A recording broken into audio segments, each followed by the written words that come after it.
Après plusieurs semaines de procès, le verdict du rappeur P. Diddy est finalement tombé ce mercredi 2 juillet.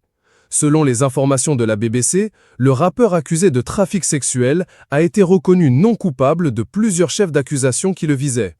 Nos confrères rapportent qu'il n'a été reconnu coupable que de transport de personnes à des fins prostitution de Cassie Ventura et autres, et de transport à des fins de prostitution de Jen et autres. Il a donc été déclaré non coupable de trafic sexuel de Cassie Ventura, de trafic sexuel de la jeune femme ayant gardé l'anonymat dénommée Jane et d'association de malfaiteurs. Ce verdict, rendu par le jury fédéral, signifie que P. Diddy n'a été reconnu coupable que d'avoir transporté les deux femmes dans un endroit où auraient lieu des faits de prostitution. 2 chefs d'accusation sur les 5 qui le visaient, malgré des témoignages perturbants. Pour le moment, la peine que devra purger le rappeur n'a pas encore été communiquée.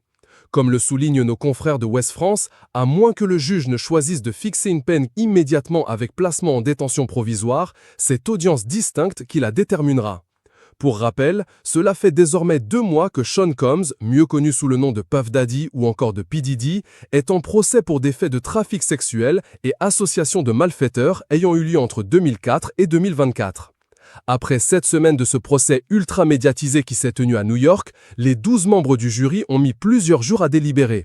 Ce mardi 1er juillet, un message avait été communiqué au juge, Arun Subramanian, pour expliquer que l'accusation d'association de malfaiteurs divisait encore le jury. Si c'est ce chef d'accusation qui a posé problème, c'est parce que, comme le souligne toujours Ouest France, il suppose l'existence d'une entreprise criminelle durable et la participation volontaire à au moins 2 crimes sous-jacents.